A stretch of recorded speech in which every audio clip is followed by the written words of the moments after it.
आप दिखाएं मुझे पहले एजुकेशन वाला। जी फर्स्ट मॉडल है हमारे पास मॉडल ऑफ एजुकेशन। तो एजुकेशन का मॉडल जो है इन्होंने लिखा है जी, फिनलैंड का जो एजुकेशन का मॉडल है, it is the best model of education in the whole world. Finland का, ठीक है। उसकी रीजन क्या है जी? Equity and accessibility.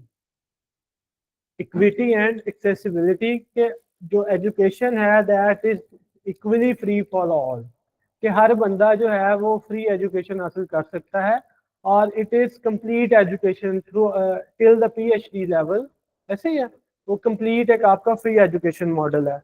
और एक्सेसिबिलिटी, कि हर बंदे को एजुकेशन एक्सेसिबल है, वो एजुकेशन को हासिल कर सकता है। फिर नेक्स्ट इन्होंने बात किया टीचर ऑटोनॉमी पे।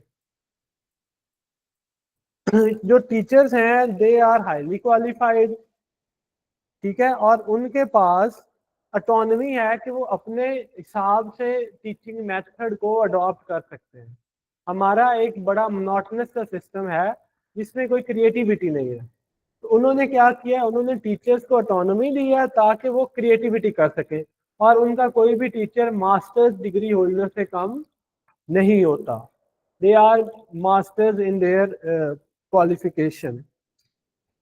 और फ्लेक्सिबल करिकुलम्स हैं, जो आपका निसाब है दैट इज फ्लेक्सिबल। जो स्कूल्स हैं वो अपना करिकुलम भी डिजाइन कर सकते हैं, ये नहीं होगा कि किसी एक ही बुक बोर्ड का आपने पढ़ना होगा। तो वहां पर अपना निसाब भी स्कूल्स को चेंज करने की आज़ादी है, वो उस हिसाब से अपनी क्रिएटिविटी की तरफ जा सकते हैं। और एक स्किल्ड बेस्ड लर्निंग, कि उनका फोकस किस चीज पर है? स्किल्स पर। सिर्फ वो एजुकेशन एकेडमियाज वाली एजुकेशन नहीं है, स्किल्स बेस्ड एजुकेशन है। तो अब पाकिस्तान इससे क्या सीख सकता है? पाकिस्तान का जो एजुकेशन का मॉडल है दैट इज के आपने 5 से 16 साल के बच्चों को जनाब आपने फ्री एजुकेशन देनी है। आर्टिकल 25 यही कहता है ना, राइट टू एजुकेशन में। तो एक तो पाकिस्तान को थ्रू आउट एजुकेशन क्या करनी चाहिए? फ्री होनी चाहिए। उसके लिए रिकमेंडेशन क्या है कि आप जो एजुकेशन बजट है उसको बढ़ाकर जो फेडरल बजट है वो 2% के करीब होता है, 1.9 2 या 2.1। एवरेज वो जो है ना वो 2 के करीब उनका बजट होता है। तो आप उसको बढ़ाकर 2 से एटलीस्ट 5% कर दें। ये आप सजेस्ट कर रहे हैं कि अगर वो 5% होगा तो आप पीएचडी लेवल तक फ्री एजुकेशन दे सकते हैं। और accessible education will be accessible to all the people, एक चीज। फिर आप टीचर्स की हायरिंग पे सजेशन दे सकते हैं कि on the basis of Finland model जो है आप उसकी हायरिंग जो मास्टर्स बेसिस पे करें। और फिर उसके बाद जनाब आप क्या कर सकते हैं कि स्किल्ड बेस्ड एजुकेशन, जिसमें आपको कोई ना कोई स्किल भी सिखाई जा रही हो, ऐसी एजुकेशन होनी चाहिए।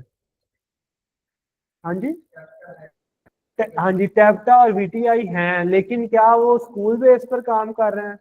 नहीं, वो एक अलग इंस्टीट्यूशन है। तो उनकी टैप्टा और वीटीआई जो है, वोकेशनल ट्रेनिंग इंस्टीट्यूट की आप बात कर रहे हैं, तो उनकी इंटीग्रेशन स्कूल लेवल पर करवाई जाए कि वो उनको ऐसी स्किल्स दे सके।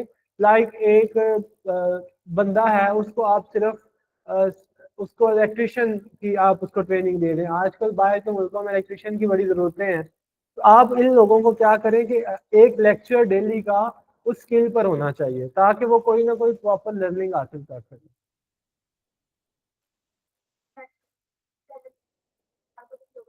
हाँ,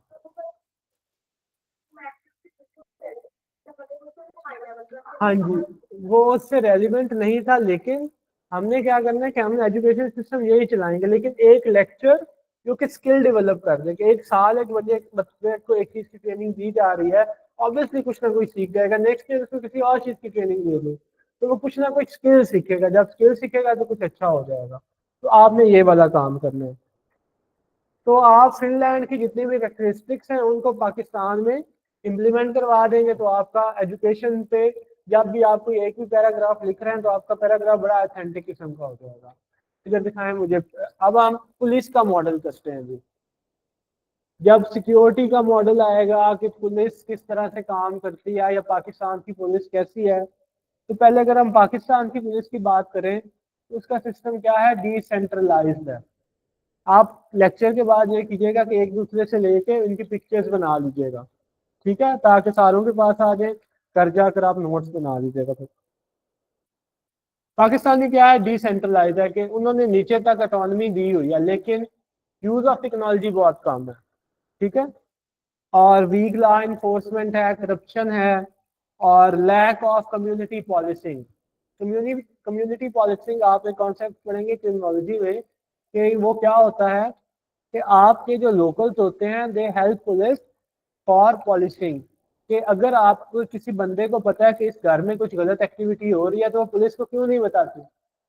तो कम्युनिटी पॉलिसिंग के लिए उन्होंने कुछ कमेटी सारे इलाके में बनाई होती हैं, जिनको कोई भी गलत चीज नजर आए तो पुलिस को बताते हैं। इस तरह माशरे से जुराइम खत्म हो जाते हैं। हमें पता है कि हर माशरे में क्या क्या जुर्म कर रहा है और कौन बंदा क्या क्या जुर्म कर रहा है, लेकिन हम खुद ही पुलिस को नहीं बताते, ऐसे ही है। तो उसके लिए उन्होंने क्या किया है कि ऐसी सिंगापुर मॉडल है, ये सिंगापुर मॉडल ऑफ पुलिस जो बेस्ट मॉडल है।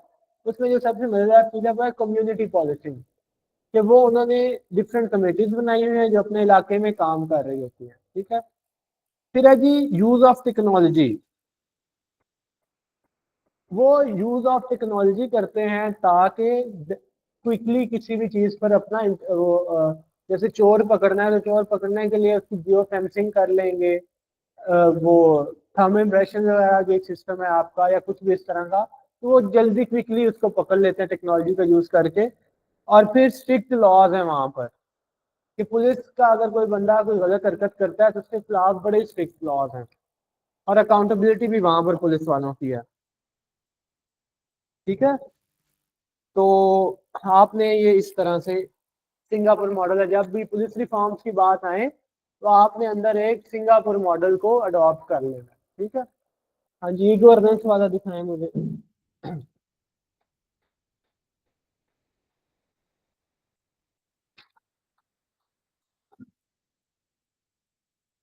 अच्छा जी, ई गवर्नेंस का आप लोगों को पता है कि use of technology in public administration, that is e governance, कि आप जो पब्लिक फैसिलिटीज हैं उनमें किस तरह से आप टेक्नोलॉजी को ऐड करवा सकते हैं।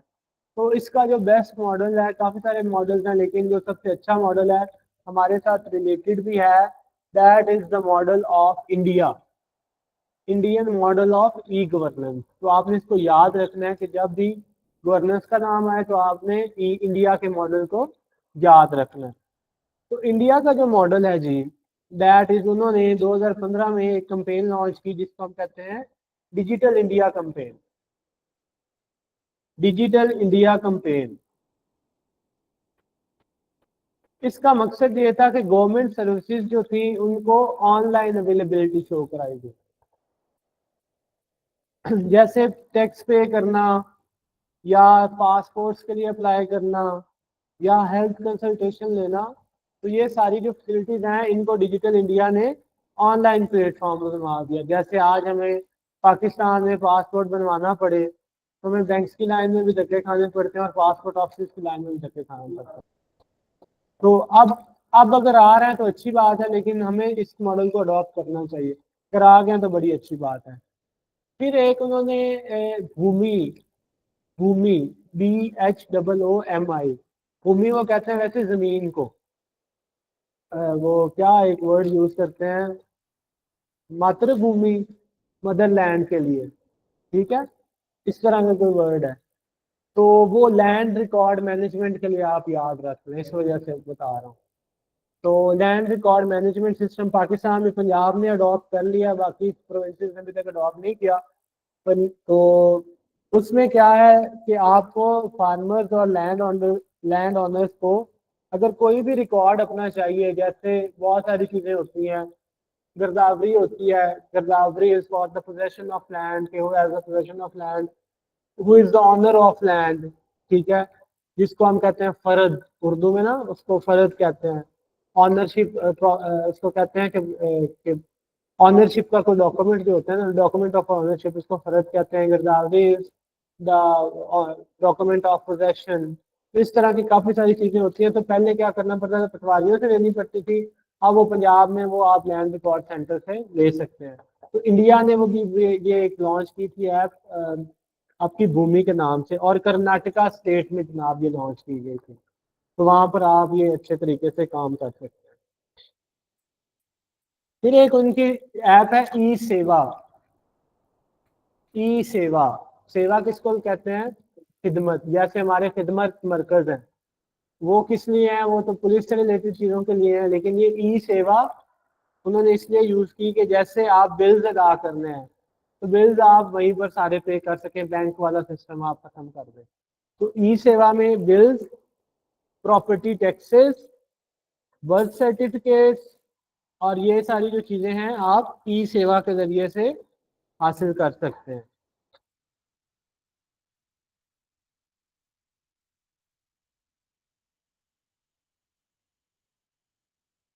अच्छा जी, इनकी जो सबसे मजेदार चीज है वो है उमंग। उमंग, उम्मीद की सेंस में आता है उमंग, UMANG, उमंग। लेकिन इसका वो जो एब्रिविएशन है वो लिख लें, unified mobile application, unified mobile application for new age governance.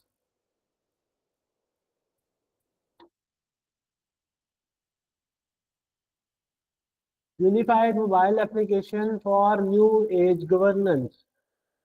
अब this is a one window operation. UMANG is one window operation के जहां पिछली जितनी भी फैसिलिटीज हैं वो सारी इसी एक ऐप से आप हासिल कर सकते हैं। This is very good thing. हर चीज की, हर जो आपका अदारा है वो अपनी ऐप बनाए। इससे बेहतर है कि आप सेंट्रलाइजेशन कर दे सारे डाटा की, ताकि वहीं से हर बंदा, इवन इसमें इन्होंने लिखा हुआ है कि एग्जाम रिजल्ट भी अगर आपने चेक करने हैं तो आप यहीं से करेंगे। जैसे हमारे पास PPSC का अलग साइट है, FPSC की अलग साइट है, तो अगर आपने रिजल्ट भी चेक करना हो तो आप इसी ऐप से कर लें। तो सारी government facilities on one platform.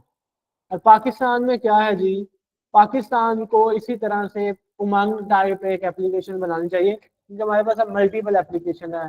Citizen portal है जनाब, फूड वालों के अलहदा है, FPSC के अलहदा है, PPSC के अलहदा है। तो वही नीड है वन विंडो ऑपरेशन। आप अपने मोबाइल में कितनी को ऐप्स रख सकते हैं, अगर वो एक ऐप होगी तो आप उससे बड़ा इजीली इसको अडॉप्ट कर सकते हैं। तो एक बड़ा अच्छा पॉइंट है। और उनका एक सिस्टम है आधार वर्सेस नादरा। तो नादरा भी एक मल्टीपर्पज प्लेस है, और वो आधार, उनका आधार कार्ड जो होता है, नेशनल आईडेंटिटी कार्ड उनका होता है। तो वही जो नेशनल आईडी कार्ड है, अब उन्होंने क्या किया है, उसी को आपका बैंक अकाउंट बना दिया है। वही आपका पासपोर्ट नंबर है, वही आपका सारा कुछ है। Your Aadhaar card is your everything. तो क्या पाकिस्तान इस चीज को अडॉप्ट नहीं कर सकता कि हमारे जितने बैंकिंग सिस्टम है हम उसको अपने आधार कार्ड से या नेशनल आईडी कार्ड से लिंक करवा दें? ठीक है, ई गवर्नेंस यही मॉडल है ना, कि आपने लेट्स सपोज कि अगर FBR ने टैक्स काटना है, तो FBR को अगर आपके बैंक अकाउंट का नहीं भी पता, उनको वैसे तो पता होता, लेकिन अगर नहीं भी पता, तो उनको क्या चाहिए कि वो आपका सिर्फ आईडी कार्ड नंबर डालें और जो आपके जितने भी बैंक अकाउंट्स हैं वो उनके सामने आ जाए। अब आपने FBR में टैक्स काटना है तो वो डायरेक्टली आपके अकाउंट से काट लेगी, अगर उसको पता होगा तो। ठीक है, तो दिस इज के आधार कार्ड को आप क्या कर दें अपना सारा वन विंडो, मतलब एक वन कार्ड जो कि हर चीज के लिए यूज हो रहा है। उसमें इतनी कैपेबिलिटीज आज के दौर में लाई जा सकती हैं। बहुत अच्छी रिसर्च है आपकी, ठीक है साहब। हाँ जी, आपका कौन सा था? पीछे से पकड़िएगा प्लीज। हेल्थ वाला ये पकड़ना यार, उनका भी पकड़ना।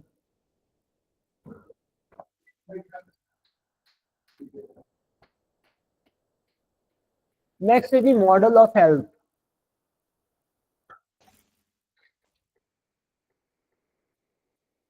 हेल्थ मॉडल मॉडल बेस्ट है जी सिंगापुर का। ठीक है, सिंगापुर का बड़ा बेस्ट मॉडल है।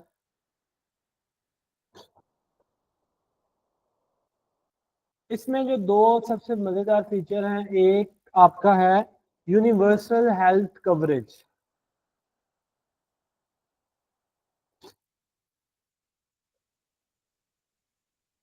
दूसरा है जी इजीली एसेसिबल। पहला है यूनिवर्सल हेल्थ कवरेज, दूसरा है इजीली एक्सेसिबल,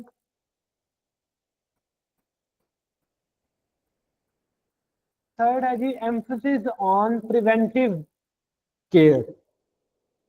प्रिवेंटिव केयर की तरफ जाते हैं, मेडिसिन की तरफ नहीं जाते। हमारा क्या करते हैं, इतनी ज्यादा ज्यादा मेडिसिन दे देते हैं, तो वो कहते हैं जी आप प्रिवेंशन की तरफ जाएं, सिंगापुर वाले जो है वो कहते हैं। उससे क्या होगा, उससे आपकी कॉस्ट भी कम हो जाएगी ऑब्वियसली।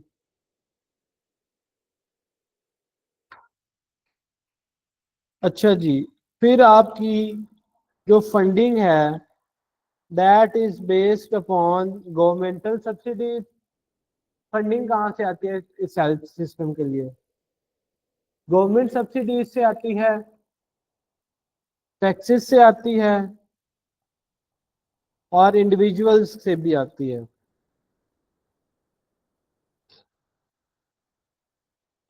अब इन्होंने जनाब इसको दो डिफरेंट कैटेगरीज में डिवाइड किया हुआ है।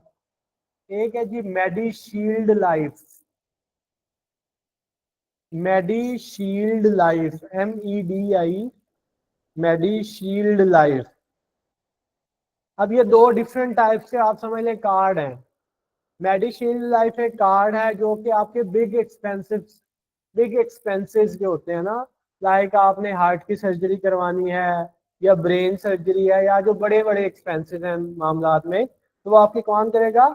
मेडिशील्ड लाइफ। और दूसरी है आपकी मेडिसेव।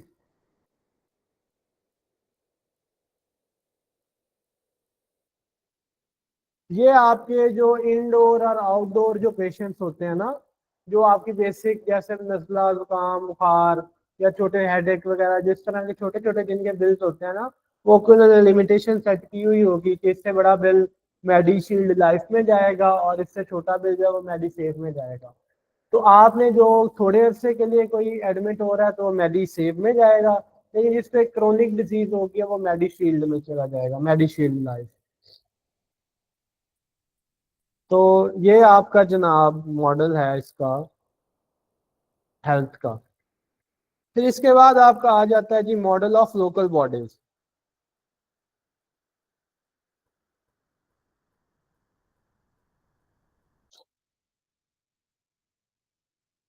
अब हमारे यहाँ पर मैंने उस दिन भी आपको लोकल बॉडीज पढ़ा रहा था, तो आपने इसको वहां पर ऐड करना है एंड पे ना, आप एक कहीं पर भी केस स्टडी का बना के तो आप इसको ऐड करवा देंगे। ठीक है, तो कैसे करवाएंगे ऐड? लाइक हम जिस तरह हमने बात पढ़ी कि किसी भुट्टो साहब जियाउल हक के सिस्टम में 4 टायर मॉडल था, मुशर्रफ साहब के 3 टायर मॉडल आ गया।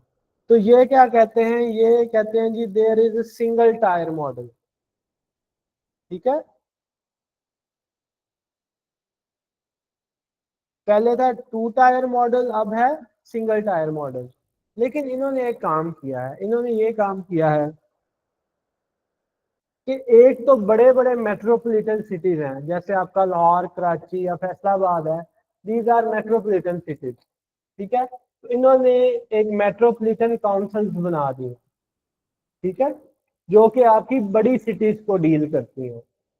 दूसरा इन्होंने बना दी है आपकी यूनिटरी काउंसिल, जो कि आपकी कंट्री साइड्स जो हैं, जो आपके गांव वगैरह हैं या छोटे शहर हैं, जो डिस्ट्रिक्ट्स हैं, ये उनको डील करती है, मेट्रोपॉलिटन एंड यूनिटरी काउंसिल्स। ठीक है, तो ये जो दो हैं, अब इनके दरमियान में क्या नहीं है, प्रोविंशियल सिस्टम नहीं है, तो डायरेक्ट जो फंड्स की एलोकेशन होती है वो इन्हीं को हो रही है, the metropolitan cities and the unitary council. तो क्या है, आपकी हॉरिजॉन्टल है। ठीक है, सॉरी वर्टिकल है, वर्टिकल है, ऊपर से नीचे डायरेक्ट आपकी फंडिंग हो रही है, तो दरमियान में कोई थर्ड पार्टी नहीं है, जिसकी वजह से क्या होता है, डायरेक्ट जो है लोगों को रिसोर्सेज मिलते हैं और वो लोगों पर ही लग रहे होते हैं। लोकल बॉडीज यही है ना, rule of the governance through the local people, local bodies यही होती है। तो उसमें आपके जब डायरेक्ट रिसोर्सेज की डिस्ट्रीब्यूशन नीचे तक हो रही है, तो फिर क्या होगा, आपका बड़े अच्छे तरीके से वो मामला सेटल हो जाएगा। फिर पाकिस्तान को इससे क्या करना चाहिए, लर्न करना चाहिए? एक तो डिसेंट्रलाइजेशन करनी चाहिए, अथॉरिटी की डिसेंट्रलाइजेशन होनी चाहिए कि जो पावर्स हैं वो सिर्फ ऊपर वाले लोगों के पास ही ना रहे, वो लोगों के, आम लोगों के पास भी होनी चाहिए, एक चीज। फिर है जनाब रेगुलर इलेक्शंस, ये बड़ा जरूरी है। पाकिस्तान में रेगुलर इलेक्शंस नहीं होते। आर्टिकल 148 कहता है कि there shall be the local bodies in every province. Article 148 constitution of Pakistan का कहता है कि there shall be local bodies in every province. लेकिन क्या पंजाब में लोकल बॉडीज काम कर रही हैं? नहीं। तो they should be regular election, ताकि एक अच्छे तरीके से ट्रांसफर ऑफ पावर हो सके। फिर जनाब फाइनेंशियल ऑटोनॉमी, पाकिस्तान में फाइनेंशियल ऑटोनॉमी नहीं है उनके पास। वो यूके में क्या करते हैं कि वो खुद टैक्सेस इम्पोज कर सकते हैं लोगों पर। वो टैक्सेस इम्पोज करके क्या करते हैं, रेवेन्यू जनरेट करते हैं, और रेवेन्यू जनरेट करके क्या करते हैं, फिर उससे लोगों पर लगाते हैं, तो उनको उससे फायदा होता है। लेकिन पाकिस्तान में क्या है कि they are dependent on the government funding. वो डायरेक्टली गवर्नमेंट से फंड लेते हैं और फिर उनका मामला खराब हो जाता है, फिर गवर्नमेंट पर भी बर्डन आता है। तो इनको फाइनेंशियल ऑटोनॉमी भी लोकल बॉडीज को देनी चाहिए। फिर इनको यूज ऑफ टेक्नोलॉजी करना चाहिए। आपकी जो यूके के मॉडल में वो यूज ऑफ टेक्नोलॉजी करते हैं, जैसे हमने ई गवर्नेंस के लिए पढ़ा, वो ई गवर्नेंस का यूज कर रहे हैं, वहां पर वन विंडो ऑपरेशन काम कर रहे हैं इन लोकल बॉडीज। लेकिन हमारे यहाँ पर लोकल बॉडीज जो हैं उनके पास कोई ई गवर्नेंस का मॉडल नहीं है, उनके पास कोई इख्तियारात नहीं है। ठीक है, तो हमें भी वो वाले मॉडल जो हैं वो थोड़े से इख्तियार करने चाहिए। अच्छा जी, और किसने किया होगा काम? यही था बस। अच्छा जी, ये हमने कुछ मॉडल्स किए हैं आज। आपने किया होगा कोई, क्या था आपका? ब्यूरोक्रेसी।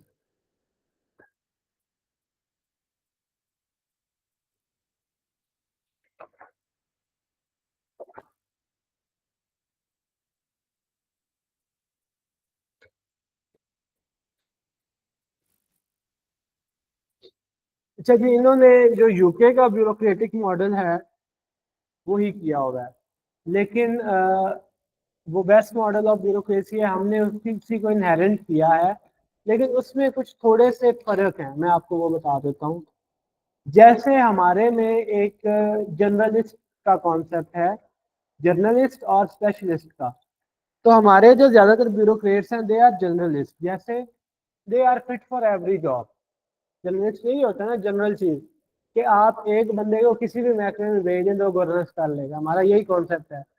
लेकिन वहां पर क्या है, वहां पर स्पेशलाइजेशन का कॉन्सेप्ट है कि those people who are specialized in their field they can be a bureaucrat. Like अगर आपने पाकिस्तान में करनी है, पीएसपी में किसी को अपॉइंट करना है, पुलिस सर्विस ऑफ पाकिस्तान में, तो आप एक इस्लामियात वाले बंदे को क्यों ऐड करवा रहे हैं? एक बात कर रहा हूँ, जनरल किसी सब्जेक्ट की बुराई नहीं कर रहा, लेकिन उनका ये काम नहीं है। ये काम किनका है? लॉयर्स का काम है, दे नो द लॉ। या it is about the criminologist जो हैं आपके, उनका काम है। या कोई इस तरह की जो आप रेगुलर इसके बारे में जो फील्ड में जिन्होंने इसको पढ़ा हुआ हो, जो इन्वेस्टिगेशन एक्सपर्ट है कोई, तो वो उस फील्ड में जाए। वो उस फील्ड को क्या करेगा, वो स्पेशलाइज्ड होगा, तो क्या होगा कि अच्छा काम कर सकेगा। इफ इज नॉट स्पेशलाइज्ड तो वो अच्छा काम नहीं कर सकेगा ऑब्वियसली। फिर इसी तरह हम आईआरएस में, इनलैंड रेवेन्यू सर्विस में, फिर से वही इस्लामियात वालों को ऐड कर देते हैं। अब वहां पर रेवेन्यू की इतनी कम्प्लेक्स कैलकुलेशंस होती हैं, तो वो एक बंदा जिसने सारी जिंदगी इस्लामियात पढ़ी है वो उसको किस तरह से अंडरस्टैंड कर सकता है? तो देश, आप उन वहां पर किनको लगाएं जिन्होंने सीए किया होगा है, एसीसीए किया होगा है, एम कॉम, बी कॉम, इस तरह के फील्ड, बीबीए वाले हैं, एमबीए वाले हैं, तो आप उनकी वहां पर अपॉइंटमेंट करवा दें। दे आर स्पेशलिस्ट, उनकी फील्ड है, तो वो अच्छे से काम करेंगे। एक बंदे को यही नहीं पता टैक्स है क्या, या उसको कैलकुलेट किस तरह से करना है, तो वो कैसे मतलब वो करेगा? मैथ्स वाले वहां पर जा सकते हैं, उनकी कैलकुलेशन अच्छी होती है, तो वो अच्छे तरीके से इस चीज को कर सकते हैं।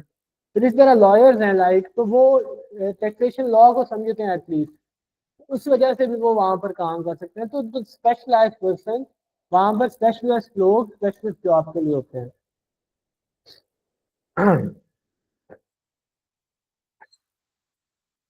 ये बुखार है, मैं बिल्कुल थक गया। अच्छा जी, rule based procedures, rule of law की आप इसमें बात कर लें कि हमारी bureaucracy out of the way जाकर भी काम कर रही होती है, लेकिन वहां पर जो भी काम है वो रूल ऑफ लॉ और रूल बेस्ड सिस्टम के तहत किया जाता है।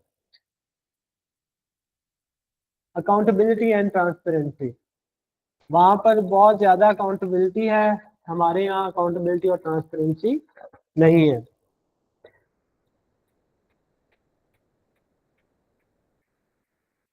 अच्छा जी, हायरार्की जो है हमारी वो तकरीबन सेम ही है, उसमें कोई बहुत ज्यादा फर्क नहीं है। ठीक है, आप इसकी हायरार्की को सर्च कर लीजिएगा तो आपको मिल जाएगी हायरार्की ऑफ यूके, उसमें तकरीबन सेम ही है, कोई बहुत ज्यादा फर्क नहीं है। तो लेकिन अब फर्क कहाँ पर है, द स्पेशलिस्ट एंड जनरलिस्ट में और रूल ऑफ लॉ, अकाउंटेबिलिटी और करप्शन पे। तो हमें क्या करना चाहिए, हमें जर्नलिस्ट की बजाय, जैसे हम ब्यूरोक्रेसी पढ़ रहे थे तो वहां पर हमने कहा था ना कि स्पेशलिस्ट नहीं आने चाहिए। तो आप अब इस सारे बहस का लब्बे लबाब क्या है कि हमने इससे आज की इतने सारे काम से सीखा क्या।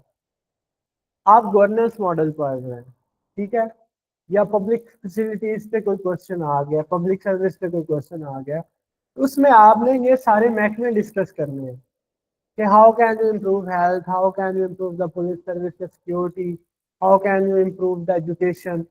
गवर्नेंस मॉडल अगर आप पढ़ें तो यही है, अकाउंटेबिलिटी है, और अकाउंटेबिलिटी पे क्वेश्चन आ जाए तो आप चाइनीज मॉडल लगा दें।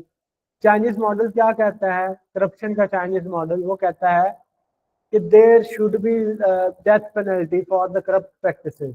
एक क्या हो कि जो करप्शन करे उसको मार दो, एक चीज। फिर जितनी उसने प्रॉपर्टी बनाई है उस सारी को कन्फिस्केट कर लो। कन्फिस्केशन मीन्स कि उसको भाग के सरकार जब्त करवा दो। ठीक है, अब आप जस्ट इमेजिन कि पाकिस्तान में सिर्फ ये एक लॉ अप्लाई कर दे कि death penalty for corruption and confiscation of the property and their share जो भी उनके हैं। तो आप इमेजिन करें कि गवर्नमेंट कितनी अमीर हो जाएगी। जस्ट इमेजिन, चार फैमिलीज को भी अगर आप इस चक्कर में पकड़ लेना तो आपको किसी मुल्क से कर्जा लेने की जरूरत ही नहीं है, गवर्नमेंट इतनी अमीर हो जाएगी। तो आप क्या करें जी, आप उसके अंदर जो आप करप्शन का क्वेश्चन है उसमें इस मॉडल को इम्प्लीमेंट करवाएं। ठीक है, डिसेंट्रलाइजेशन पे आ जाता है तो आप उसमें ब्यूरोक्रेसी की डिसेंट्रलाइजेशन यूके के मॉडल पर करवाएं। रिसोर्स की हमने बात की, रिसोर्स डिस्ट्रीब्यूशन की, आप उसकी बात करें।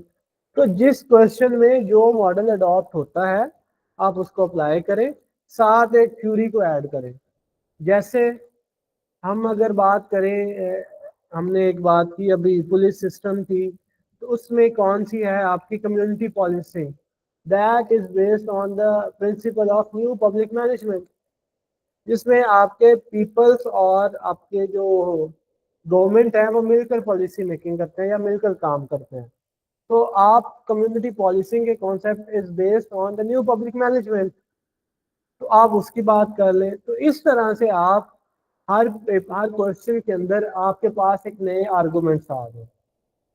हम इस तरह का कोई ना कोई प्रैक्टिस आहिस्ता आहिस्ता साथ साथ करते रहेंगे ताकि आपका जो क्वेश्चन है वो इम्प्रूव होता रहे। सही है, एंड पर हम कुछ क्वेश्चन भी अटेम्प्ट करेंगे जिसमें हम ये सारी चीज़ें अडॉप्ट करेंगे, साथ साथ थोड़ा थोड़ा एटलीस्ट करते रहें कि एट द एंड आपको कुछ ना कुछ याद हो जाए। ठीक है ना, क्या टाइम हुआ है, हो गया, चलिए थैंक यू।